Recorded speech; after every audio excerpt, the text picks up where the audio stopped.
Welcome back to the Virtual Shakeup. I've got a very special session moving from virtual to hybrid events, how to maximize your success. And it's with Corbin Ball. Corbin is an international speaker, consultant, and writer, helping clients worldwide to use technology to save time and improve productivity. I know that we're excited by your talk, Corbin, so over to you. Thanks, Ralph. It's a good morning, afternoon, or evening, wherever you all may be. It's a pleasure to be with you and to speak about how to move from a virtual to a hybrid events with some ideas for tips and for success. The Chinese word for crisis is actually two characters. The first represents danger, but the second represents opportunity. And I think certainly the pandemic has caused a lot of danger and people are going through some very difficult times now, but there has been a tremendous amount of opportunity as well. I've been watching event technology full time for the last 23 years, and I've never seen a time as such right now with an explosion of innovations. Before I get started, we're going to be going to a number of specific sites. I'm an independent analyst. I've never made a cent of sale on any technology product, but this is a list of the areas I use these as examples of how things are going and to represent and illustrate my points. Now, a hybrid meeting, it is combining a face-to-face event with a virtual online component of it. And I think there are many types of hybrid meetings, but primarily the attendees can be in groups or more commonly individually sitting in front of their own mobile device or their own computer with that.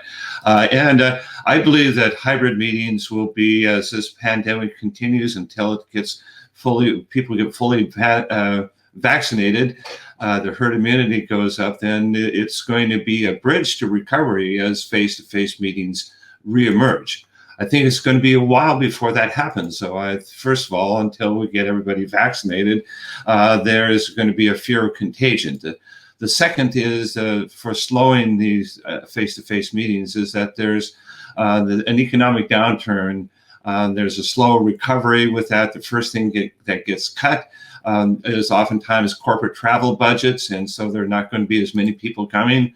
Also, there are space limitations that until we get this herd immunity, we get fully past it, people are going to be spread out. There won't be as much space even in hotels and convention centers with that.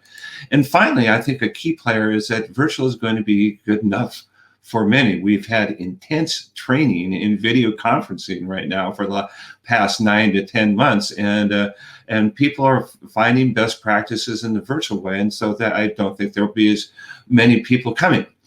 The days, this is from IMEX America 2019, and the days of being people packed together, shoulder to shoulder, that's going to be a ways off.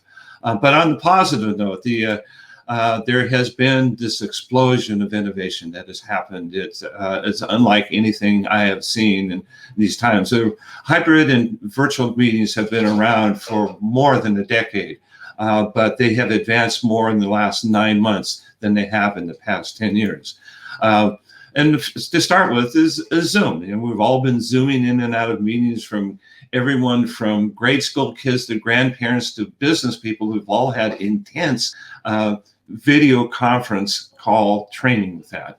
And Zoom has recently upgraded their platform to make it more for events. In fact, the on Zoom has ability for ticket management, a whole range to be able to sell tickets, a range of things, and they've created a number of applications for that. They call them Zaps that integrate with lots of different major technology products, including Salesforce and HubSpot, Trello and Slido and Slack and so forth with that.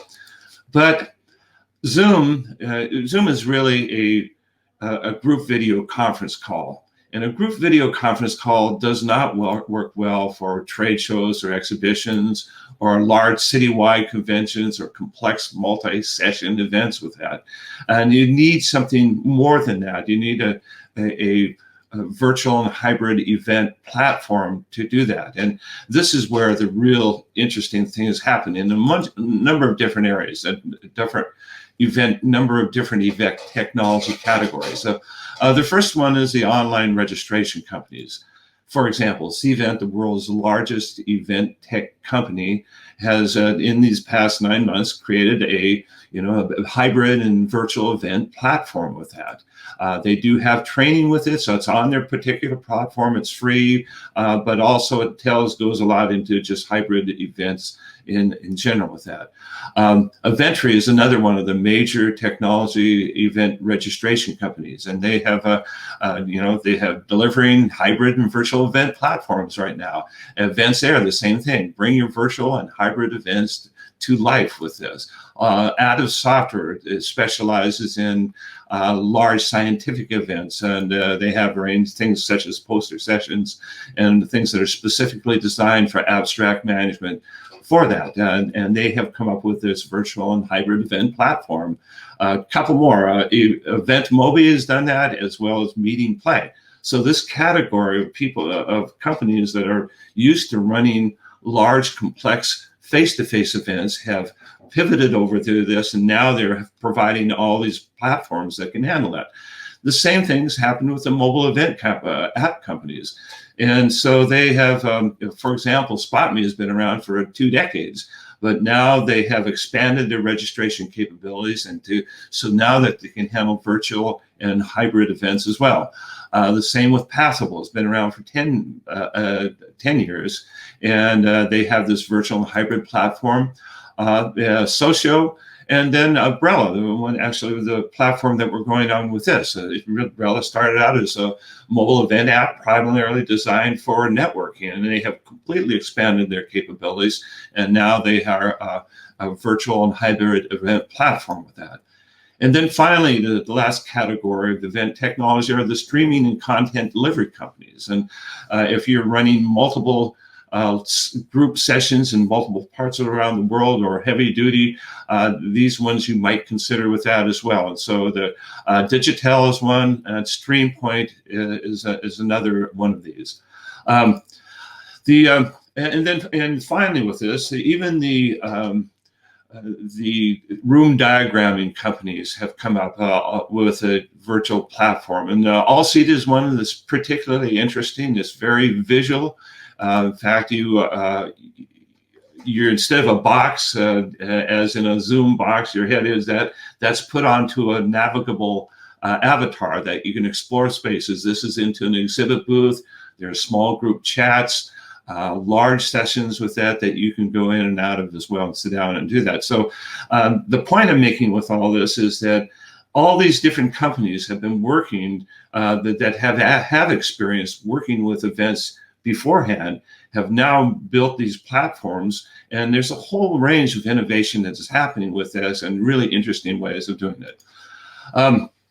Hybrid benefits, and first of all, as mentioned, a bridge to face-to-face events that people who are nervous about attending a face-to-face event may want to attend virtually, as long as we have any effects of a pandemic. You can expect larger audiences with it. One of the things that we've found with virtual meetings is that that when the pivot happened, that sometimes the increases to attendance were tenfold larger than what the face-to-face event would be, even more with that. And there's a potential for greatly expanding an audience with that as people have gotten used to these platforms and they're working out best practices every day. When you have more eyeballs with that, more people attending events, then you can kind of rethink about how you do events and how you monetize them. You could have increased sponsorship value, and so you may be able to rely on that as a revenue generator rather than admission fees. This is an opportunity to really rethink about how we do many events. Most of virtual event platforms have automated content recording with this, and hybrid event platforms. And so this is something that you can, the content can be recorded and redistributed at later times with that. You also have precise analytics that they vary from platform to platform, but that's one good thing about virtual events is that you have better analytics than you do with a face-to-face events, because every touch on a mobile event app, and every click on a website can be trackable. And so you can get really precise information about what the people like, what they're interested in, who they're meeting with, the poll questions that they're asking, the exhibitors that they attended, and so forth with that. And then also there's a lower carbon footprint as well. If you don't have as many people flying to your event, you don't have, you reduce the environmental impact. There are challenges with that. One is that you really are planning for two, with a hybrid audience, the virtual audience as opposed to the face-to-face audience. They're completely different audiences with this. It's kind of analogous, I think, to a football game where you have people go to the stadium, you have the tailgate parties, you have the roar of the crowd, you have that group emotion with that. But then you have the televised content as well, where you have the commentators and the instant replay and technology with this. And both are viable distribution mechanisms, but they are really very different. I tend to think of the virtual component of it as more like organizing a television talk show rather than organizing an event. So when you have two completely different audiences with this, it becomes more complex to run a meeting than a normal face-to-face. You have to plan for both of that. And then there are higher production costs as well. It's a television program really that you're planning rather than rather than putting a camera in the back of the room and just letting it run. That's not going to work with that. Things to look into a hybrid platform. Here are some of the recommendations I have. First of all, look for a fully integrated solution that you can use with hybrid, with a virtual event, and with your face-to-face event. You keep it's consistent throughout that. The data collection is the same. The learning curve doesn't vary from that, and that's one of the things I'd look for with that. Look for how they do the detailed analytics, and as platforms will vary from one to one. And so the analytics becomes a very important part of that for marketing, for future events, to improve your existing events and so forth. I look for one, these next ones deal with engagement technologies and how do you keep that remote visitor engaged with that? And I think many of these do apply for the face-to-face audience as well, but look for a product that has a networking and matchmaking and appointment scheduling with that, so that many of the products are using artificial intelligence to better match people up. And although at a face-to-face event, people would be inclined to meet with other people rather than sitting in front of the screen. But if, for my preferences, and I think others, is if I can be guaranteed that that person is a very good match to whom I will want to speak with, I will go with that virtual component as well. I think one of the things we have found from Zoom is breakout rooms can be in a very effective way of audience engagement. And a number of the virtual and hybrid event platforms have integrated in with Zoom as well, so that feature or similar ones that they have incorporated within their event are workable features of that. I look for a personalized agenda that you can set up, especially if you have a large conference with multiple sessions that you can people can go through in advance, set what their agenda is, and then get notifications, usually via push notifications through the mobile event app. But a personalized agenda is a helpful tool with that. Also, in the virtual space, and both there should be integrated polling for the virtual space and the live audience with that, is that they should use the same system with that, and so everybody can be incorporated at the same time. The same with social Q&A, the text-based upvoting question and answers. That is a good way to go with that, and as long as both sides are integrated, that brings people together with that. I look for gamification options with that. This is another way of engaging with it. And how do they handle that with the hybrid event? How do they handle it for the virtual component, the live component? It may be different with that, but that gamification component, it becomes important with that. And then the other thing I look for is mobile app integration with that. And I think particularly important is a push notification with that they can receive reminders and, about when things are happening and for that. A few other features to look for. Exhibitor marketplace. I think this is the hardest nut to crack, so to speak, with that. It's how do you engage the exhibitors? How do you have those exhibitors feel like they are getting value from a virtual and hybrid? How do you bring those virtual attendees into an exhibit hall? Things are being worked out with this. Their best practices are being learned all the time with that. But this is one of the biggest challenges. Another thing is that if they offer live streaming, pre-recorded and on demand, there may be cases where pre-recording some of the sessions, especially if you're bringing in virtual speakers with that into this virtual hybrid event, it reduces the chances for communication problems and poor internet speed and so forth. And some of the best practices that have been worked out with that are that is that you can bring in, you can have the pre-recorded section, and then people can come on live for question and answer, or you can have pre-recorded sessions and everybody's together for a general session. So there are a number of ways that can be worked out. I would also look for integration with the sales automation tools and other products, other event tech products that will make sure that integration is easy to do with that. Also, if you're accepting money, it must be, the payment gateway must be PCI, payment card industry compliant. And also I'd look for, if you have anybody that's in Europe with that, the GDPR, General Data Protection Regulations, compliance for privacy protections. This has also been, similar laws have been enacted in California. I think it's just a good rule to respect people's privacy in a way. And so if you don't, the GDPR can hoist very high penalties if you don't do it. So that's one of the things I look for.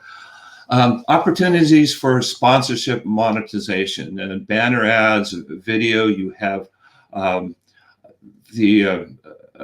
you have that capability with that, more eyeballs, more people coming, and so there are ways that the more opportunities for that, the better. Then, if you need poster sessions in your conference, then look for a product that handles that. And social integration is also, I think, an important part of this process, especially for the virtual component for making for just general marketing principles and so forth like that. Also, the final one to look for in the platform is tiered ticketing access with that. And so that you may have a free for the basic part of it for virtual attendees, and then VIPs may pay more. They may have a different pricing rate for the live face-to-face attendees with that. So there's a number one of those things that are work with that. A few of the best practices. One is to plan, right from the start, plan how you're going to integrate the two audiences. You have these two very different audiences. The virtual audience has a much shorter attention span oftentimes. How are you going to provide value to that, and what specifically are you going to offer each of them? And also, a hybrid meeting will tend to be more complex because you're running two simultaneous meetings essentially with this, and so look for get a detailed timeline with this. And if the platform has project management capabilities, great, or work with a project management software to do that. Speaker training and testing and rehearsal with that. That's one of the things I think is extremely important with that in a couple of different ways. One, if you are a speaker on stage, those speakers need to be aware to bring in the virtual audience. If there are questions, for example, from Joe Blow from Poughkeepsie, state that from the stage that that this is a virtual attendee this question comes from. So there's ways of bringing in the audience. But on the other side, if you're bringing in virtual presenters with that, and this whole change has made that a lot easier to do. That's one of the hot things in the speaker bureaus and in National Speakers Association and so forth, is that there's a virtual speaker training with that, and many have set up their studios. You may have the opportunity of getting higher quality speakers than you've gotten in the past, keynote speakers, if you're bringing them in virtually with that. But they need to make sure that any of these people, many of the presenters may not have that experience, and so you need to test and go through a rehearsal to make sure that they have sufficient bandwidth and lighting and so forth. Use trusted partners, and you have a number of tech partners that you may bring into a hybrid event. First of all, the platform, which one, of course, is the one you choose with that, but the venue, to make sure that they have sufficient bandwidth and backup protection to protect the internet and so forth. Your AV company, and it's more commonly going to be a production company that's going to be handling that component, and for heavy-duty events, a streaming company as well. You need to make sure that you have sufficient bandwidth at your venue. It's a minimum of 5 to 7 megabytes per second per stream with that. And then you think about the production values as well. That there's that's cameras and lights and mics and so forth with that.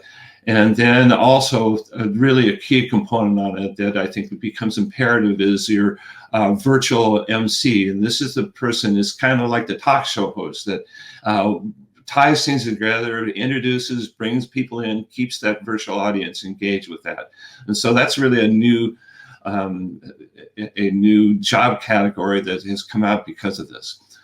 So a few other best practices with that. Make sure your virtual and face-to-face offerings are clear with that. They are so that those people signing up, they know exactly what they're going to get for each one of those. That should be posted right from the start. Be flexible on your registration, allowing switches from face-to-face to digital, that people may decide at the last minute that it's still too dangerous to come to the event and they may wish to go digital, or vice versa, that it's safer and they're coming in face. As I mentioned earlier, you can plan on, this is an opportunity to really rethink how we run events. And it's been, the standard event where you have the breakfast, a general session, 90-minute general session, coffee breaks, another breakout sessions, lunch, and a couple more coffee breaks and breakout sessions in the afternoon, and a reception. This may not be the standard that's going to be in the future with that. And one of the things that we found with the virtual attendees, that their attention span is shorter, and so shorter and more focused presentation and session times may be the future with that. Plan on white space for your attendees or the virtual attendees, that they can people can only stay focused for such a certain period of time sitting in front of the screen, especially with Office or nowadays child and other distractions that are happening within the household with that. Plan on white space for people to decompress and then come back and pay attention, full attention when they come back. Think about mixing in pre-recorded sessions in some cases that can be more efficient with that. And then think about specialized content for the virtual attendees as well. That, for example, if there's a large exhibit break, you may have a virtual exhibit tour that goes through highlighting, the 10 top exhibitors or the sponsors or whatever you do with that. And then finally, the one with this is, I think that with a virtual audience, punctuality is absolutely essential. It's the same as in television, that things start exactly on time. That would be the case if you're running a large hybrid event, that punctuality of when they start is, I think, becomes very important with that. So that's the innovation. Some of the innovation that's happening with it. We're going through this really interesting time with lots of opportunity, lots of innovations. When we get through this, when the pandemic gets finished, the event world will look, I think, different, substantially different than it has in the past, in terms of how we organize it, how we bring in the hybrid component of it, how we structure the events with that. And this has all been fueled by the best practices that have happened during these times. I do have some time for question and answers with that. I do have 2 closing slides, but I do have time for Q&A if we can bring that back in. We can indeed, and we've got some quite a few audience questions actually. So let's dig right in. I'm going to pick the top one here. Let's imagine the vaccine works and we get somewhat rid of COVID-19 by the end of 2021. What will be the market share of virtual-only events, do you think, in 2022? So if we have a vaccine, will it kill the need for virtual events? No, I do not think so. I think that there are, for the number of the reasons that I mentioned with that, is that I think virtual is going to be good enough for many. In fact, Bill Gates was talking about that. He said that business travel is never going to be the same. It's that is people will be working from home from their virtual attendance at business meetings. The idea of flying across the country or to a different country for a one-day business meeting that's not going to happen nearly as much. But I think the same thing is going to apply to events as well, that people will find that the virtual is going to be good enough for many. And I think it's going to have a lasting, substantially larger footprint. It's hard to put a percentage on that, but I think that we could see,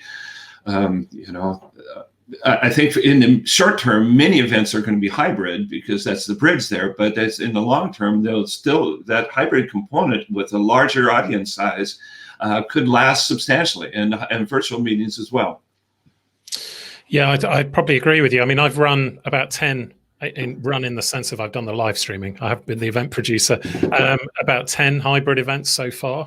And I think there's a lot of moving parts. There's a lot of communication that needs to be better. And you talked about a few things here, which I wrote down: attention span, punctuality, how to stand out from the crowd.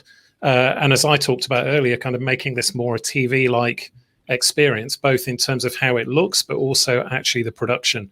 So I'm going to keep going because there's so many questions. I want to make sure we get to the audience questions. So Sheila asks, what crucial skills do event organizers need to develop to survive this lapse in lack of face-to-face events? Communication skills, digital, I don't actually know what H to H means, social media. Basically, she's saying, what can they do? Well, I think that I've always said, I've spoken about virtual and hybrid events for the last 10 years, and I have always encouraged meeting planners to think of it as just another, when you boil down events to its most essential element, we bring people together, and to think of this as another tool in the toolbox to do that. And I think that one of the things I would recommend is become tech savvy in this space. There's lots of information online with this. There are certificates you can get with this, and and I think that's one of the things to find out about it, learn about it. It is a different animal, but I think it's going to be a substantially bigger component than it has been in the past.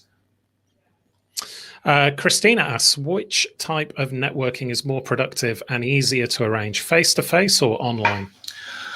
Oh, I think that face-to-face, I mean, that's what the two main reasons why people go to events, face-to-face events, are education and networking. And that, that connection here, and the education we've got down pretty well for online. And that's the biggest challenge is going to be the networking and that engagement of that with the virtual space. And it's always going to be easier, I think, in a face-to-face. It's a richer environment with it. It's more focused. I think that I'm a big proponent of live meetings, but you have a huge audience out there, potential audience that haven't been coming to your events, and this is a way of bringing those people in, and it's putting an emphasis on how you're going to keep them engaged and how you involve them with these different ones, and making sure that they structured in a way that they can attend easily and that they can find people and they can navigate around. But I think that it's the edge is going to go with the face-to-face. I always say there's no such thing as a virtual beer, and but I think that the virtual component has increased so much even in the past 9 months, but we're just getting started with that. This revolution that's happening is going to look really different in the next 9 months. I'm going to keep going. I mean, we are technically out of time, but so many questions coming in. So Antonio asked Corbin, what's going to happen with the virtual beer now? Well, one of the things that they're doing with that is with some of the hybrid, with the virtual events and hybrid events. With that, Marriott just held a component with. They did have a face-to-face, but they brought in a virtual component with that. And what they did is they handed out to those people Uber Eats certificates well in advance, so that they could have. During their lunch break, where they're bringing out some entertainment with that they'd have the lunch with the others with that. And so there are some creative ways of doing that, virtual swag and different ones with that. So it's there's a lot of ideas floating out of how you engage those people in there. But and certainly I don't know about you, but I've attended a number of virtual social hours with that, and so there are ways that can be worked out. Yeah, although I had an interesting point about that. We're a global team, and actually it seems perfectly logical in Europe to say, let's have a glass of wine or a beer. But we have staff who are in countries where they don't drink, particularly in Asia. So actually we were kind of not challenged. I mean, I was aware of that from traveling the world, but this new digital world makes you realize that perhaps it's better to say, let's have a coffee rather than the beer. It's interesting, isn't it? Change of culture. Final question for you. It's about analytics. What kind of analytics are organizers and sponsors looking for? What are their key KPIs? Well, I think it's tracking the attendee journey. What are their interests? What sessions they're attending? You can even tell with some of the platforms how engaged they are, what they're looking at, what they're clicking on. She's following their interests, and that's helpful from 2 points. First of all, is that knowing just on a collective way, what are the interests of the attendees there? What are the hot areas that you can build up for future events? But then on the second component of it, what is that individual's attendee journey, so that they can be better marketed to, and to better provide the information that they want to get better analysis of what their interests are, so that can be served to them in a better way to be more helpful for them. Fantastic. Well, Corbin, it's been really interesting listening to you talk, especially about my favorite topic of the moment, hybrid. I do have 2 closing slides as well, if I can run through those and then turn it back to you. We can't get in your way. Go on, go for it. Okay, just some resources here. First of all, the course notes can be available. And this is a great time to take a screenshot or a picture of the screen with this, but the course notes are available at that web address. I do have an online favorites file, which about 1,500 event technology products in 60 categories, but it's quite heavily in the virtual and hybrid component area. There's many dozens of different vendors for that. There's an article I've recently written on hybrid best practices is available there. And then MPI, Meeting Professionals International, does have a extensive guide on hybrid meetings as well, that I found quite helpful. It's available for free to anyone. With that, feel free to contact me with any questions, or follow me, link with me. Anybody in this space, I'm very happy to connect with. And my final slide deals with change, and my favorite quote with change. And we're going through this tremendous amount of change right now. That's what things happen that these crises can evolve substantial amount of changes, and we're all going to have to get used to this as we go through. And my favorite quote on this is from Charles Darwin, and he says, "It's not the strongest of the species that survives, nor the most intelligent. It's the one that's most adaptable to change." And I hope this session has given you all some ideas about how this change from a virtual event to a hybrid event and the future of events in general is going to happen. And I really appreciate the opportunity to have to present it. Thanks, Corbin. Are you going to be able to join the Brella platform here as well if people want to connect with you either in the chat or directly? Sure, I'd be happy to do that. If you can just send me the links on that, I'd be happy to do that. Yeah, we'll do that. Well, thank you very much, Corbin. It's time for another break. We're actually going to show one of our real event producer case studies during this break. So that's for Aviation Week. It actually touches on some of the things that Corbin mentioned. So thinking about, do you keep a format virtual, for instance? Is that the new way of doing things? Do you move to hybrid? And also some of the work that they're doing. Don't forget, if you want to book a meeting with people, you can do that top right. It's the two little speech marks on Umbrella. And if you're on the homepage, I've had a couple of messages from people, I think, who are sat on the homepage, the new homepage Umbrella, and you're kind of wondering, where's Slido and where's the Q&A? You need to go to the Stream tab, and then you'll see the chat and you'll see the Q&A and the polling. But we'll be back 1:30, whatever time zone you're in. Here in the UK, it's 6:05 in the evening, 1:05 on the East Coast of the US. Actually, the next session is at 1:20 Eastern, so 6:20 here in the UK and 8:20 in Helsinki. And that's going to be back with Heather and Jess Tyler talking about the startup mindset, leveraging integrated media and events. So we'll see you then.